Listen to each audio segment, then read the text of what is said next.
Satish Jarkiholi CM ಆಗ್ತಾರೆ ಎಂದಿದ್ದ ಯತೀಂದ್ರ.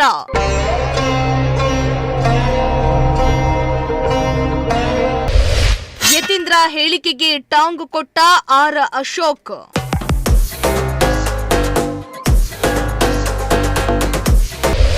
ಈ high drama ಮಾಡಿಸ್ತಾ ಇರೋದು ಸಿಎಂ ಸಿದ್ದರಾಮಯ್ಯ.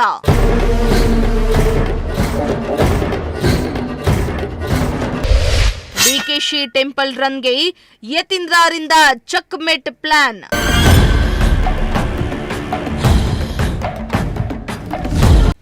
ಎಸ್ ವೀಕ್ಷಕರೇ, ದಿನೇ ದಿನೇ ಸಿಎಂ ಕುರ್ಚಿ ವಿಚಾರ ಹೊಸ ತಿರುವನ್ನ ಪಡೆದುಕೊಳ್ತಾ ಇದ್ದು ರಾಜ್ಯ ರಾಜಕೀಯದಲ್ಲಿ ಹೊಸ ಗೊಂದಲವನ್ನೇ ಸೃಷ್ಟಿ ಮಾಡ್ತಾ ಇದೆ. ಮುಂದಿನ ಸಿಎಂ ಕುರ್ಚಿಯಲ್ಲಿ ಯಾರು ಕೂರ್ತಾರೆ ಅನ್ನೋ ವಿಷಯಕ್ಕೆ ದೊಡ್ಡ ದೊಡ್ಡ ಚರ್ಚೆಗಳೇ ನಡೀತಾವೆ. ಇತ್ತ ಒಬ್ಬರಿಗೊಬ್ಬರು ಟಾಂಗ್ ಕೊಟ್ಟಿಕೊಂಡು ಕಾಲೆಳೆದುಕೊಳ್ತಿದ್ದಾರೆ. ಒಂದ್ ಕಡೆ ಯತೀಂದ್ರ ಸತೀಶ್ ಜಾರಕಿಹೊಳಿ ಸಿಎಂ ಆಗಬಹುದು, ಆ ನಾಯಕತ್ವ ಇದೆ ಎಂದಿದ್ರು. ಈ ವಿಚಾರ ಎಲ್ಲೆಡೆ ಚರ್ಚೆಗೆ ಗ್ರಾಸವಾಗಿತ್ತು. ಇದೇ ವಿಚಾರವಾಗಿ ಬೆಂಗಳೂರಿನಲ್ಲಿ ಪರಮೇಶ್ವರ್ ಕೂಡ ಪ್ರತಿಕ್ರಿಯೆಯನ್ನ ನೀಡಿದ್ರು. ಅದಾದ ಬಳಿಕ ಘಟಾನುಘಟಿ ನಾಯಕರುಗಳು ಟೀಕೆ ಟಿಪ್ಪಣಿಗಳನ್ನ ಮಾಡಿದ್ರು, ಕೆಲವರು ಸಮರ್ಥನೆ ಮಾಡಿಕೊಂಡಿದ್ರು. ಇತ್ತ ಇದೇ ಯತೀಂದ್ರ ವಿಚಾರಕ್ಕೆ ತುಮಕೂರಿನಲ್ಲಿ ವಿಪಕ್ಷ ನಾಯಕ ಆರ್ ಅಶೋಕ್ ಶಾಕಿಂಗ್ ಪ್ರತಿಕ್ರಿಯೆಯನ್ನ ಕೊಟ್ಟಿದ್ದು ಎಲ್ಲರೂ ಅಶೋಕ್ ಕಡೆ ತಿರುಗಿ ನೋಡುವಂತೆ ಮಾಡಿದೆ.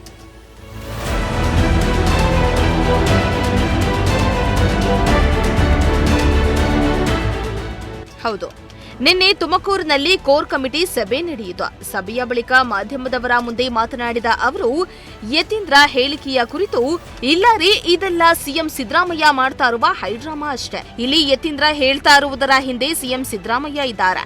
ಒಂದ್ ಕಡೆ ತಮ್ಮ ಕುರ್ಚಿಯನ್ನ ಹೇಗಾದ್ರೂ ಮಾಡಿ ಉಳಿಸ್ಕೊಳ್ಳಲೇಬೇಕು ಅಂತ ಸಿಎಂ ದಿನೇ ದಿನೇ ಡ್ರಾಮಾ ಮಾಡ್ತಿದ್ದಾರೆ ಎಂದಿದ್ದಾರೆ. ಅರ್ಥ ಅಲ್ಲ, ಈಗ ಯತೀಂದ್ರ ಅಲ್ಲ ಹೇಳ್ತಾ ಇರೋದು, ಸಿದ್ದರಾಮಯ್ಯನವರೇ ಮಾಡಿಸ್ತಾ ಇರೋದು. ಅಂದರೆ ಡಿ ಕೆ ಶಿವಕುಮಾರ್ಗೆ ಚೆಕ್ ಮೆಟ್ ಅಷ್ಟೇ. ಇದು ಚೆಕ್ ಅವರು ಸ್ಪೀಡು ಹೋಗ್ತಾ ಇದ್ರಲ್ಲ, ಎಲ್ಲ ದೇವಸ್ಥಾನಗಳು ಸುತ್ತಾ ಇದ್ರೆ ಅವರು ಇಲ್ಲಿ ಇವರು ಅವ್ರಿಗೆ ಎಲ್ಲೆಲ್ಲಿ ಚೆಕ್ ಇಡ್ಬೋದು ಅದನ್ನು ಮಾಡ್ತಾ ಇದ್ದಾರೆ. ಈಗ ಡಿ ಕೆ ಶಿವಕುಮಾರ್ ನಾನೇ ಸಿ ಎಮ್ ಅಂತೇಳಿ ಸಿ ಎಮ್ ಚೇರ್ ಮೇಲೆ ಅವಾಗೆ ಟವಲ್ ಹಾಕೊಂಡು ಕೂತಿದ್ದಾರೆ. ಈಗ ಸಿದ್ದರಾಮಯ್ಯನವರು ಅವರು ಜಾರಕಿಹೊಳಿ ಅವ್ರ ಹೆಸರು ಪ್ರಸ್ತಾವ ಮಾಡಿದ್ದಾರೆ. ನನಗನ್ಸೋ ಪ್ರಕಾರ ಜಾರಕಿಹೊಳಿ ಆಗಲ್ಲ, ಸಿದ್ದರಾಮಯ್ಯ ಕಂಟಿನ್ಯೂ ಆಗಬೇಕು, ಹಂಗೆ ಕಂಟಿನ್ಯೂ ಆಗಬೇಕು. ಹಿಂಗೆ ಗೊಂದಲ ಕ್ರಿಯೇಟ್ ಮಾಡ್ತಾ ಇದ್ದಾರೆ. ಈಗ RSS ಗೊಂದಲ ಇರ್ಬೋದು, ಜಾತಿ ಗೊಂದಲ ಇರ್ಬೋದು, ಇವೆಲ್ಲ ಯಾರು ಕ್ರಿಯೇಟ್ ಮಾಡಿರೋದು? ಸಿದ್ದರಾಮಯ್ಯನೇ ಮಾಡಿರೋದು. 15 ದಿನದಲ್ಲಿ ಜಾತಿ ಸಮೀಕ್ಷೆ ಮಾಡಬೇಕು ಅಂತ ಏನಿತ್ತ? ಕೇಂದ್ರದ ಕಾಂಗ್ರೆಸ್ ನಾಯಕರಿಗೆ ಒಂಥರ ಕನ್ಫ್ಯೂಸ್ ಮಾಡಬೇಕು. ಇಲ್ಲ ಅದೇನೋ ಹೇಳ್ತಾರಲ್ಲ ಗಾದೆ, ಕನ್ಫ್ಯೂಸ್ ಮಾಡಬೇಕು. ಇಲ್ಲ ನಮ್ದೇನ ಕನ್ವಿಯನ್ಸ್ ಮಾಡಬೇಕು, ಕನ್ವಿಯನ್ಸ್ ಮಾಡಬೇಕು. ಆಗಕ್ಕಾಗ್ತಾ ಇಲ್ಲ, ಕನ್ವಿಯನ್ಸ್ ಮಾಡೋಕ್ಕೆ ಆಗ್ತಾ ಇಲ್ಲ, ಅದಕ್ಕೆ ಕನ್ಫ್ಯೂಸ್ ಮಾಡಬೇಕು. ಅದಕ್ಕೆ ಸಿದ್ದರಾಮಯ್ಯನವ್ರು ಕನ್ಫ್ಯೂಸ್ ಮಾಡ್ತಾವ್ರೆ ಎಲ್ಲರಿಗೂ. ಅಲ್ಲಿ ಕೇಂದ್ರದ ನಾಯಕರಿಗೂ ಕನ್ಫ್ಯೂಸು, ರಾಜ್ಯದ ಜನತೆಗೂ ಕನ್ಫ್ಯೂಸು, ಕಾಂಗ್ರೆಸ್ ಪಾರ್ಟಿಯ MLAಗಳಿಗೂ ಕನ್ಫ್ಯೂಸು. ಒಟ್ಟಿನಲ್ಲಿ ರಾಜ್ಯನ ಒಂಥರ ಕನ್ಫ್ಯೂಷನಲ್ಲಿ ಇಟ್ಟಿರುವಂಥ ಸಿದ್ದರಾಮಯ್ಯನವರು ಅವರ ಮಗ ಹೇಳಿಕೆ ಏನು ಕೊಟ್ಟಿದ್ದಾರೆ ಅದು ಡಿ ಕೆ ಶಿವಕುಮಾರ್ ಅವ್ರಿಗೆ ಒಂಥರ ನಾಮ ಹಾಕಕ್ಕೆ ಏನೇನು ಬೇಕೋ ಅಷ್ಟೆಲ್ಲ ಚೆಕ್ಮೆಂಟನ್ನು ಇಟ್ಟಿದ್ದಾರೆ. ಇತ್ತ ಡಿಕೆ ಶಿವಕುಮಾರ್ ಟೆಂಪಲ್ ರನ್ ಮಾಡ್ತಾ ಸಿಎಂ ಕುರ್ಚಿ ಮೇಲೆ ಕಣ್ಣಿಟ್ಟಿದ್ದಾರೆ. ಹೇಗಿದ್ರೂ ಆ ಕುರ್ಚಿಯನ್ನ ತನ್ನದಾಗಿಸಿಕೊಳ್ಬೇಕು ಅನ್ನೋ ಕಸರತ್ತನ್ನ ಮಾಡ್ತಿದ್ದಾರೆ. ಇದೇ ಕಾರಣಕ್ಕೆ ಸಿಕ್ಕ ದೇವರ ಮೊರೆ ಹೋಗ್ತಿದ್ದಾರೆ. ಈ ವಿಚಾರ ಸಿಎಂ ಸಿದ್ದರಾಮಯ್ಯಗೆ ಗೊತ್ತಾಗಿಯೇ ಇಂತಹ ಡ್ರಾಮಾಗಳನ್ನ ಸೃಷ್ಟಿ ಮಾಡ್ತಾ ಇರೋದು. ಇಲ್ಲಿ ಯತೀಂದ್ರರನ್ನ ಡಿಕೆ ಶಿವಕುಮಾರ್ ಟೆಂಪಲ್ ರನ್ಗೆ ಚೆಕ್ಮೇಟ್ ಆಗಿ ಮಾಡಿಕೊಂಡಿದ್ದಾರೆ. ಸಿಎಂ ಮನಸ್ಸಿನಲ್ಲಿ ನಡುಕ ಶುರುವಾಗಿದೆ.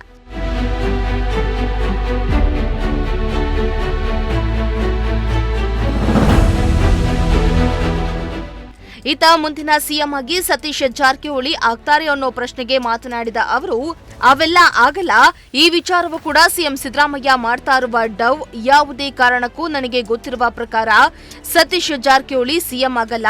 ಇಲ್ಲಿ ಸಿಎಂ ಸಿದ್ದರಾಮಯ್ಯ ಕೇಂದ್ರದ ನಾಯಕರು ಹಾಗೂ ರಾಜ್ಯದ ನಾಯಕರನ್ನ ಕನ್ಫ್ಯೂಷನ್ ಮಾಡ್ತೇನೆ ಎಂತಲೇ ಕನ್ಫ್ಯೂಸ್ ಮಾಡ್ತಾ ಎಲ್ಲರಿಗೂ ಪಂಗನಾಮ ಹಾಕ್ತಿದ್ದಾರೆ. ಸಿಎಂ ಸಿದ್ದರಾಮಯ್ಯ ಮಂಕುಬೂದಿ ಎರಚುವ ಆಟ ಆಡ್ತಾ ಇದ್ದಾರೆ. ಎಲ್ಲರೂ ಸಿಎಂ ಸಿದ್ದರಾಮಯ್ಯ ಹೈಡ್ರಾಮಾ ದಾಟಕ್ಕೆ ಮರುಳಾಗಿದ್ದಾರೆ ಎಂದು ಸಿಎಂ ವಿರುದ್ಧ ಆಕ್ರೋಶವನ್ನ ಹೊರಹಾಕಿದ್ರು.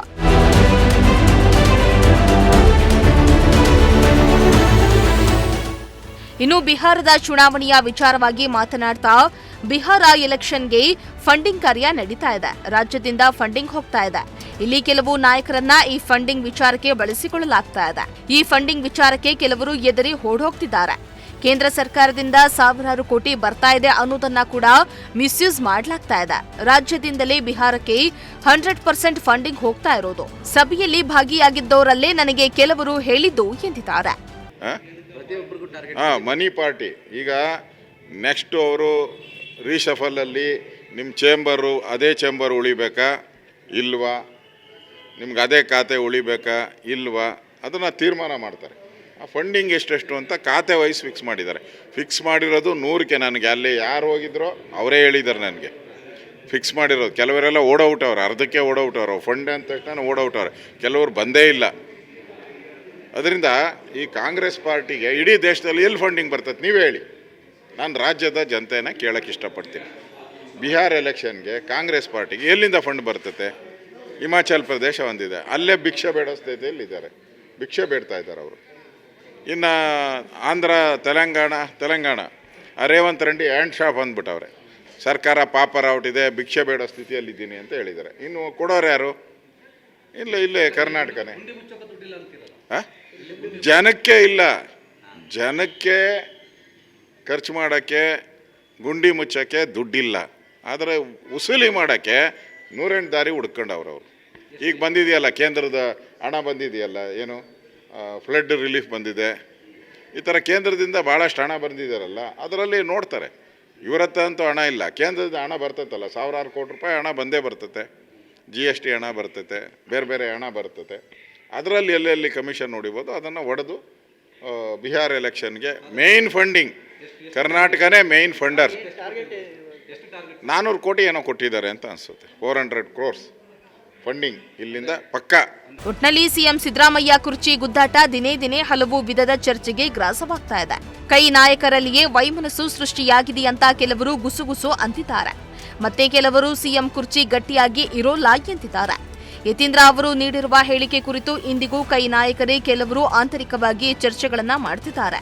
ಒಬ್ಬರು ಸಮ್ಮತಿಸಿಕೊಂಡ್ರೆ ಮತ್ತೆ ಕೆಲವರು ಅವರ ಹೇಳಿಕೆ ಸರಿಯಾಗಿದೆ ಎಂದಿದ್ದಾರೆ. ಮುಂದಿನ ದಿನಗಳಲ್ಲಿ ಯಾವೆಲ್ಲ ಬೆಳವಣಿಗೆಯಾಗುತ್ತೆ ಎಂಬುದನ್ನ ಕಾದು ನೋಡಬೇಕಾಗಿದೆ.